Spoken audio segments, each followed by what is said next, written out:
Welcome to High Five Sports. Here's the thing.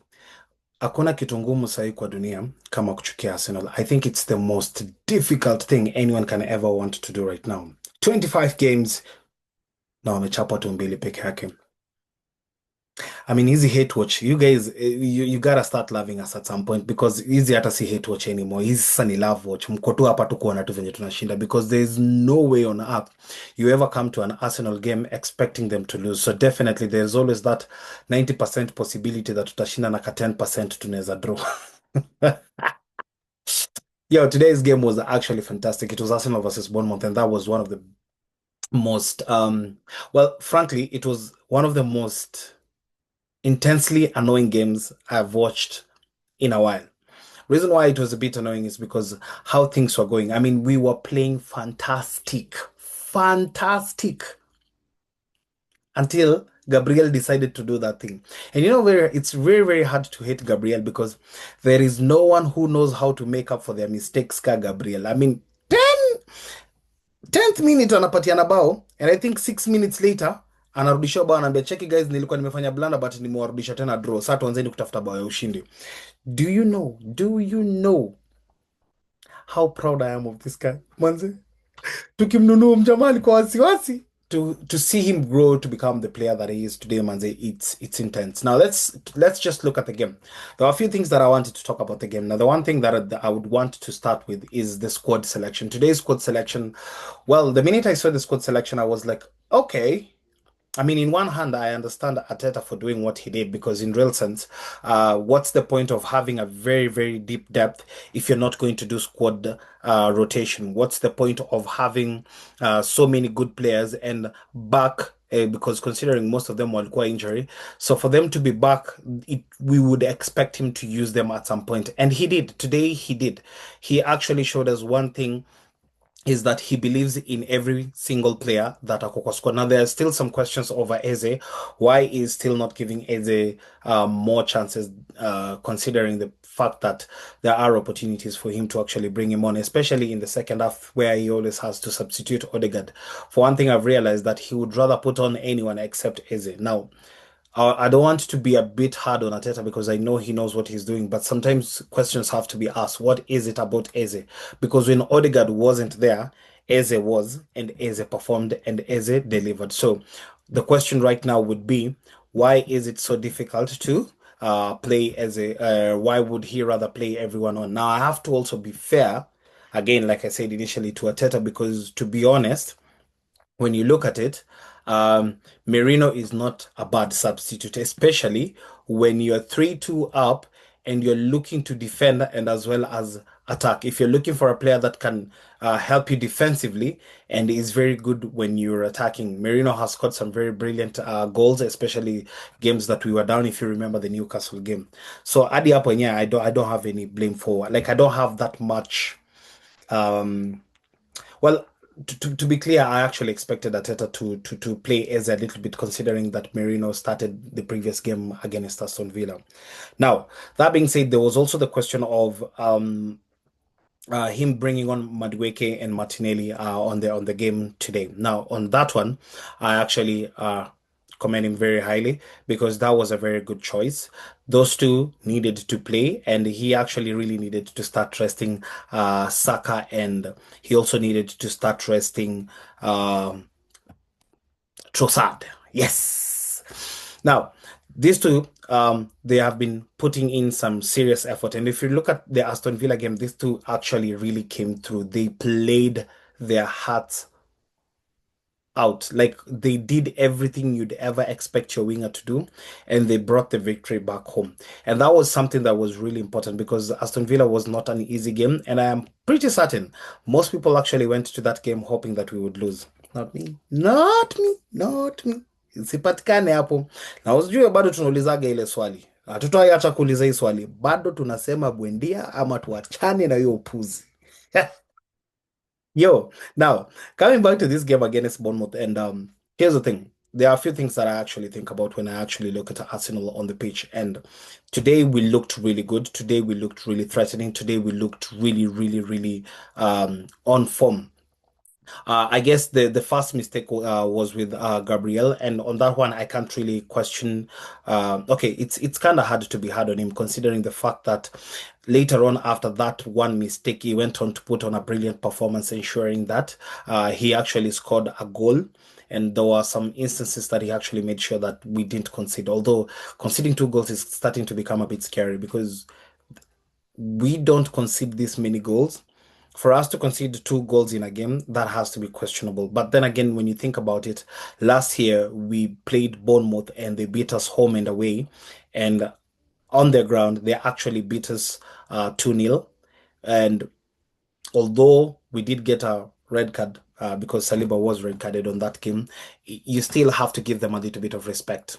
Now, the one thing that I was actually a little bit concerned about, especially when you look at the 3-2 score, is the fact that Bournemouth came to this game on a 10-game losing, no, 10-game streak of not winning. So they had walikuwa wajashinda karibu game 10 wakikam kwa hii. So this is the 11th game that they haven't won, and this is a record that hey, this is a very, very bad record to have. This is the second time that actually they're having this particular record to go 11 games. The other one was a bit worse because they went 13 games without actually winning. So this one they've gone 10 games and now losing against Arsenal. That's 11 games without winning. And that in Premier League, that's dangerous because that's actually basically that's just one way out of the league. Now, on the bright side, they actually started the league well. So between them and I think the bottom teams on the table, there's still some significant point because I think it's like the closest one to them is 14 and they have 23 points. So that still puts them on a very good place. Now, leaving that aside, going back to this game, Calafiori was also not there. So I'm guessing this was because he's still suffering the injury that he had initially. And hopefully he'll be back well. At this point, I don't think there's any point of Arteta rushing anyone to be back because we have good players who can actually fit in any position and actually become that person that relieves the others from whenever we have injuries. So I don't expect Arteta to rush him back. In fact, I wasn't even expecting Declan Rice to play today. When I saw him on venye nilimwona kwa lineup today, I was a little bit surprised. I would have thought Arteta would have actually kept him a little bit out for a bit longer, considering we have Liverpool on Thursday. On Thursday, yes, yes, this is called the revenge match, and they better bring their Eketikes on because hey, yo, my friend, this one we are not even joking, man. It's gonna be hard hitting Arsenal, boy. My haters, kujeni kwa hii at least maybe mnaweza ona tukifungwa, lakini sidhani kama mtaona tukishindwa. Now, squad selection, those are the few hiccups, were the few changes that he had made, Madueke and Martinelli coming in from for Saka and Trossard, and also the fact that we didn't see Calafiori in this game, but we did get to see Big Big Gabi back again on the first 11 for the second time since his injury. So that was a good sign and that was a good positive. Now on how the team performed today, I would say Madueke performed well. Madueke was excellent. He did stretch the Bournemouth defense to some extent that I was actually really proud.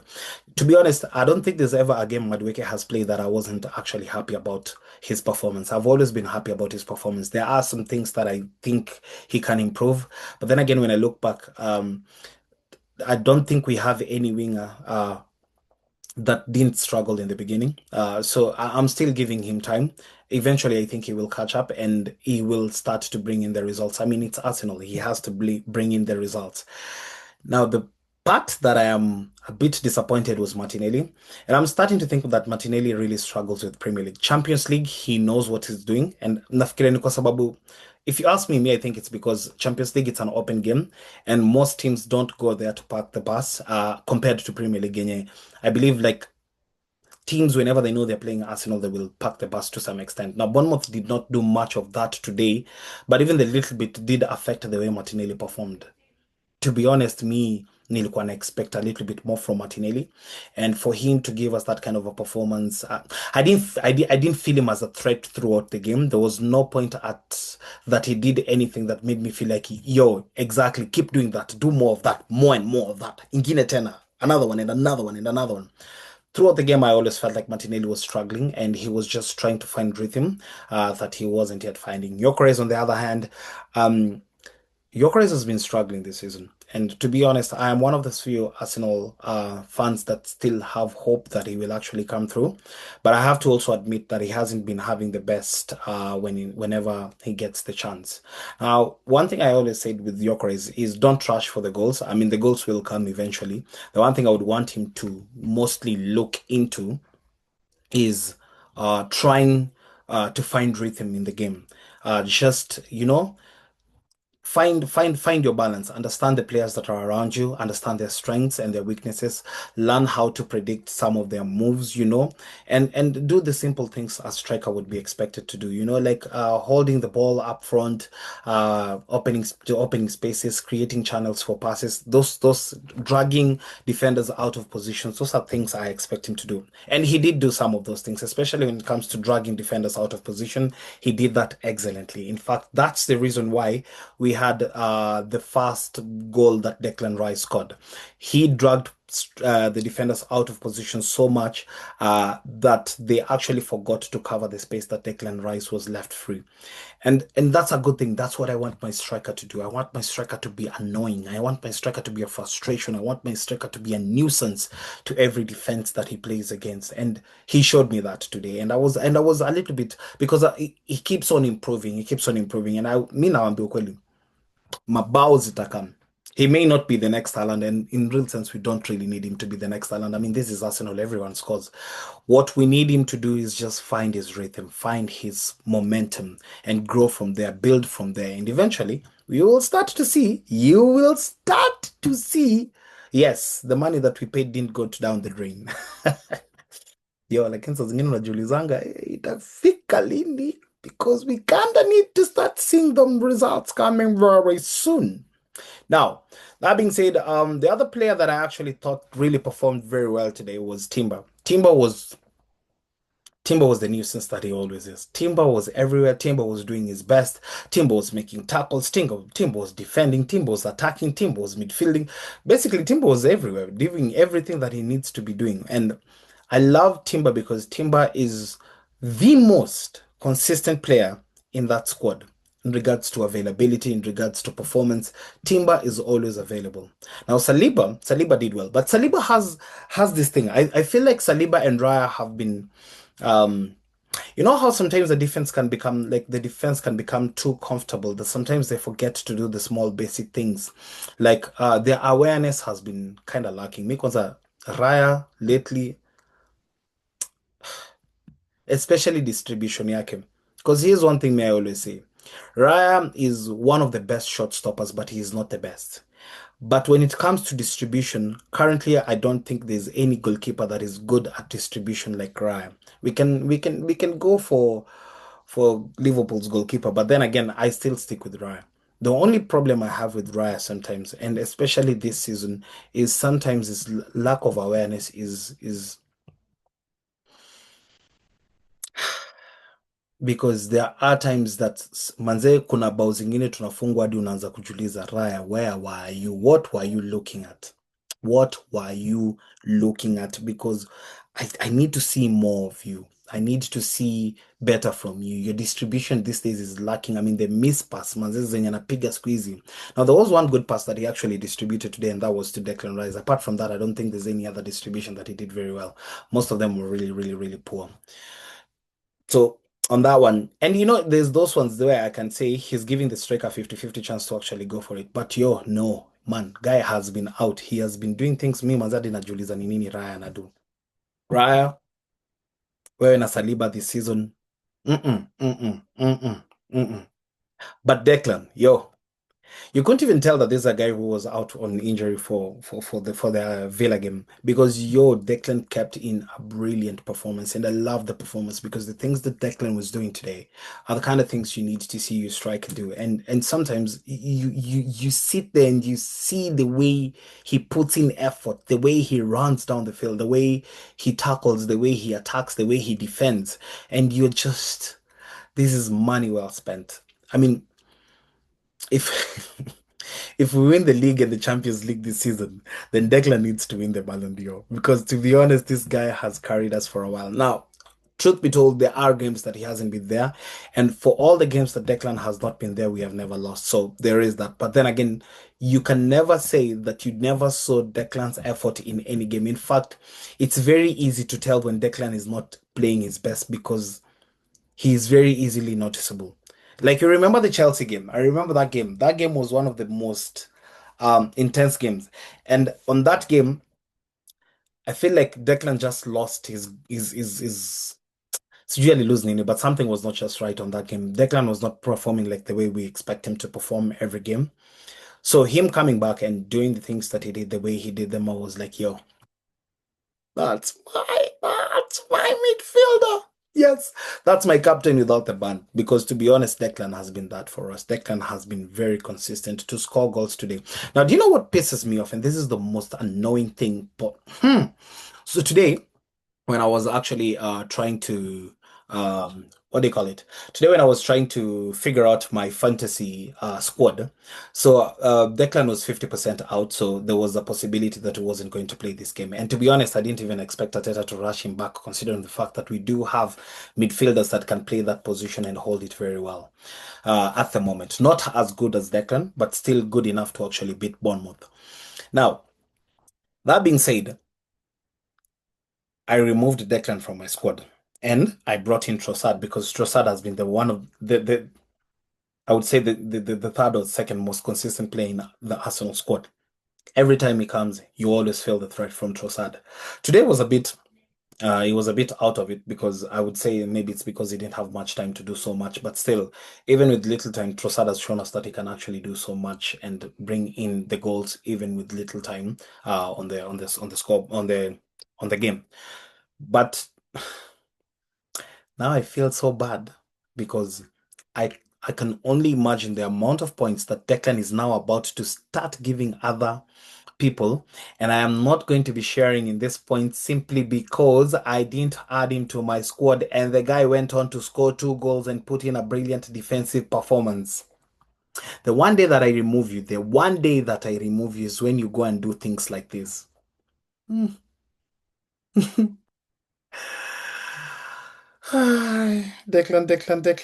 Declan. Anyway, I'm bringing him back, so hopefully Atanirudi shares on in him and he will make up for the time that he was not there. But you're the heart, man. The one time that I actually remove him and then he goes on to score a good goal and 2 good goals actually, and you have to be pissed off a little bit. I am pissed off a little bit, and I would have hoped that he would have done all these things when he was right there with me. But anyway, it's okay. It's cool. We'll ride it. We'll wait for the next one. Now, today, coming into the game, kulikuwa na swali nilikuwa najiuliza. First of all, when I actually saw the squad and I saw Semenyo playing today, it kind of made me wonder. I mean, I just have to put it out there. Now let's think about it. So Semenyo is actually destined to go to Manchester City. In fact, as it stands, everything is all set, and the only thing that is actually remaining currently at the moment is pen on paper, right? So there has been stories of Semenyo going to Man City since the beginning of December or somewhere mid-December. So we've been expecting him to go. So that's not a miracle. So the question that I had, knowing very well that he is supposed to be going to Manchester City, swali yangu kubwa ni why would Pep Guardiola allow him to play today's game? Help me think about it. I need you to help me think about this one. Why would Pep Guardiola, yeah, why would Pep Guardiola allow Semenyo to play today's game? I mean, in fact, why would Bournemouth allow Semenyo to play this game knowing that they're about to sell him to Manchester City? Because if he had gotten an injury today, that would affect his chances to move. So why would they allow him to play today? What could possibly be the reason for them to allow him to play today? Now, when I was thinking about this, it actually dawned on me.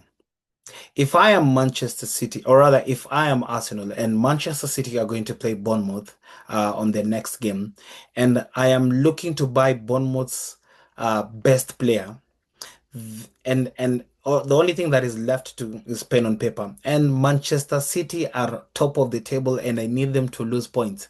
I am definitely not taking their best player at that time. I will allow that player to play that game first, and then I will take him. So if you ask me, I bet Pep Guardiola called Semenyo and said to Semenyo, "Yo, my bro, you know I already did you that thing. Yeah, so you're definitely coming. Yes. So since you're coming in, me and you have this beautiful relationship that we need to start. This relationship starts with you actually doing that thing to Arsenal. So I'm gonna need you to actually put in the best performance and you know, do that thing. Make sure Arsenal does not win that game." Unfortunately, things didn't go to plan, and and that's me actually putting on an understatement because Semenyo was not in this game so much. In fact, I don't even remember shot on target from Semenyo. Was there any shot on target from Semenyo? I don't think so. But my point is, I feel like this one Manchester City knew what they were doing. They could have taken Semenyo a long time ago. They waited until today. And okay, there's one easy way for you to know that maybe I'm lying. If he plays the game on Wednesday, because Bournemouth has another game on Wednesday. So if he plays the game on Wednesday, then I will know that that wasn't it. There was more to it than just that. But if he doesn't play the game on Wednesday, then I will definitely know Pep Guardiola left him there so that he can actually, you know, Sonaja. Sonaja. Yes, he left him there so that he can actually help them win the league indirectly by him helping Bournemouth win the game against Arsenal. Again, that didn't work, so yeah. And you can say unaweza sema tu hizo ni vitu zangu and this is just all in my head. But you gotta think about it. When have you ever seen a player that is guaranteed to go being allowed to play another game? In most cases, the actual team never allows him to play any game at all whatsoever at this point. So why would they allow him to play a game? Why? Why would they allow him to play this game if it wasn't for the fact that they wanted Bournemouth to win so that they can affect the points that Arsenal have over Manchester City? And currently, by the top of the table, Arsenal sit with 7 points over Manchester City and 6 points over Villa. We are coming back to that one. Now, to be honest, I don't blame Guardiola. If I was him, I would have done the same thing. I mean, what's the point of taking him right now? We already have Dogo back. He can hold on even if he gets an injury. Top of that, there's there's always this feeling like I feel like Manchester City wants Semenyo, but at the same time, I feel like they don't feel like they want him. This is like a pressure buy. I feel like this is the kind of purchase that you make, not necessarily because you need that particular player, because when you look at it in real sense, Manchester City have a bigger problem on the right side more than the left side. So unless they want to take Semenyo on the right side, I don't know. I don't know. Semenyo's best performance have always come from, okay, the guy actually plays very well from both wings, so I can't really down him on that. But still, I am curious to why Pep Guardiola would allow him to play this game. I'm curious to why Manchester City would actually allow him to play this game, considering the fact that this guy could get an injury at any time and that would jeopardize him moving from Bournemouth to City. So why allow him to play? Well, we'll know. Now, what does this mean? So Arsenal today wins. They won 3-2. Two goals from Declan Rice and then another goal. The first goal came from Gabi and then two goals from Declan Rice. And Bournemouth scored two goals, which was actually impressive because not so many teams have actually had that opportunity or actually gone so far as to score against Arsenal. So I have to kudos them for that. It wasn't easy to score against Arsenal. Most teams don't even get a shot on target. So for them to score two goals, that's gotta be something, you know? That has to count somewhere. So I actually kudos them for that. The other thing I have to look at or rather talk about is the fact that currently as we stand, um, and this is funny because not most people actually thought I was actually going to talk about this, but I gotta mention it somewhere. Aston Villa are right now second on the table. So that means tomorrow when Chelsea plays Manchester City, they gotta win. They need to win. They must win. They have to win. They got to win. I mean, there is no way around it. Manchester City have to beat Chelsea. So I'm actually really concerned about Chelsea tomorrow because Chelsea has been the most flippy floppy team ever this season. There's one team you can't really depend on this season, it's Chelsea. One minute they're the brilliant team that actually stops every big team. The next minute they're the shittiest team that actually concedes against every other team.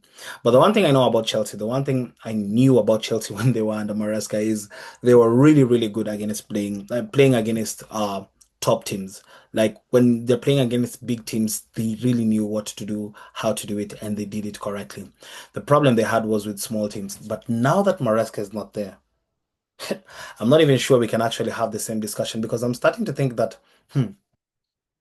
will they really do it? I mean, tomorrow I'm hoping for a Cole Palmer masterclass. I'm hoping for a lot tomorrow, yo. Hmm. Caicedo. And the way Caicedo has been doing some dumb shit, manze, hapo kwa midfield lately, manze. He's been making some reckless tackles. Yo, tomorrow please don't get a red card. Wait, to be honest, is Caicedo even playing tomorrow? Doesn't he have? Okay, wait, I'll check on that. But still, I'm really hoping that Chelsea will do their best tomorrow and they will put in a masterclass because I don't even need you two guys to grow to win the game. I just need you guys to draw. Just draw.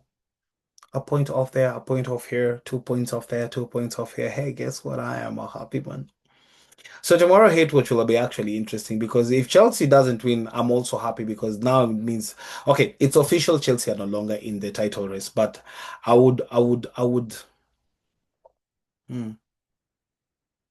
I would like to see where this goes though. I mean, wouldn't you? I mean, think about it. Really, really think about it. Because if Chelsea beat Manchester City, it does help them towards getting to the top four, which would really, really help them. But if they lose, that means Manchester United has a chance of actually going on top of Chelsea. And that's if Manchester United beat Wolves tomorrow, which is likely. I mean, Manchester United is full of shit, but this is well within their purview. Plus, lately, I feel like ever since uh Mbeumo, Ahmad and Mazraoui left, I think they're defending better than they used to. Or maybe that's just me seeing things. But anyway, all in all, I think Leeds is still within their purview. But let's not write off Leeds. I mean, Liverpool did meet Leeds. But then again, Liverpool have also been shitty this lately. Actually, this entire season. I mean, it's tricky. One, Chelsea have it that if they beat Man City, they have a chance of, uh, well, getting closer to the title contenders. But if they lose this game, that means Manchester United has a chance of going on top of them. And for all the mouthing possible, hey, Manchester United wakipanda juu ya Chelsea, this one would be really interesting. I'm actually staying tuned to this one. Really looking forward to this one. Tomorrow will be a very interesting day. I'm really hoping that Chelsea will win, or even a draw. I actually don't mind a draw. Either way, I actually get to see some good reactions from that one. But I'm curious to this one. As it stands, Arsenal are top of the table, like I said. Aston Villa are second, and the difference between Aston Villa and Arsenal is 6 points. And then Manchester City are third with a game in hand, considering they haven't played tomorrow. And they are 7 points away from Arsenal. And after that, well. Premier League is interesting because I'm now thinking if Manchester United they know very well if they also don't win and Chelsea know then Sunderland also has a chance. Yo, teams gotta win tomorrow. I mean, tomorrow is that one day, but Chelsea can do the thing. They can win this game. But at the same time, they can also do the Tottenham thing where they actually just give Manchester City the win, hoping that Arsenal doesn't ever win the league. So there is that possibility as well. Lakini swali yangu ni hii timu ya watu wa Nduthi, hii timu ya Nduthi Gang, Nduthi Gang, Nduthi Gang. Manze ni nini ya maana mtatufanyia this season? Kasi uko draw na Arsenal mkiwa 10 man na kuchapa Barcelona. Piga City. In fact, piga City ndio Arsenal wakianza kuringaringa hivi mnaweza kasema si tuliwasaidia. Kaa tungepiga City hawangepoteza hizo points. I mean, fanya kitu ya maana yenye unaweza jigamba nao baadaye. Unajua, yeah, there are things you can do kwa life. Hmm? There are things you can do kwa life. Nyinyi ndo world champions na mnagongwa na kila mtu kasi sio kudraw. Yani, act like world champions. You know? Now the question is, one thing is for sure, they still don't have a coach. I mean, Chelsea's chaos. You can see that on my short videos. I actually discussed it in detail, so I'm not even going to talk much about Chelsea right now. So we're waiting for tomorrow's game so that it can actually give us a better picture. But most importantly, after tomorrow's game, we are looking forward to Arsenal versus Liverpool because that's the only other chance anytime soon that we can hope for. Now, this is a very interesting month because in the month of January, Arsenal, Manchester City, and Liverpool, Arsenal, Manchester City, Liverpool, and Chelsea.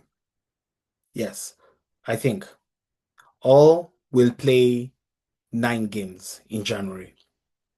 And that's a lot of games. That's a lot of games, man, to play. So they'll be playing 9 games. And then we have Aston Villa who'll be playing only 7 games in this month. So that's disappointing. These guys have one hell of an advantage. And the funny thing about it is Arsenal of the 9 games that they'll be playing, they're playing 6 away. Only 3 of those games will be at home. Whereas compared to Manchester City, who'll be playing 5 away. No, actually 4 away, 5 at home. And we have Liverpool will also be playing 4 at home and 5 away. No, 5 at home, 4 away. Kind of unfair when you think about it. Kind of unfair when you think about it. But it doesn't matter. We play every game to win. So, all in all, they can do their best. We will do our best, and whoever else comes out shitty or shittier takes the crown. And we all know that's Chelsea. Oh no, no, no! It can't be Chelsea. Never Chelsea. Anyway, all in all, let's meet up tomorrow when we discuss the match. The match take from the Chelsea versus Manchester City. I'll be here and we can talk more about that regarding on how the league will be looking at that point and who will be who. Um, fantasy, fantasy, fantasy. I need to change my fantasy squad. That's the next thing I'm doing right now. So see you all tomorrow. Have a good one and bye bye. And this is from me to you through High Five Sports. We are the Gunners. No, High Five Sports doesn't speak for Arsenal, but still, I am a Gunner. Bye bye, guys.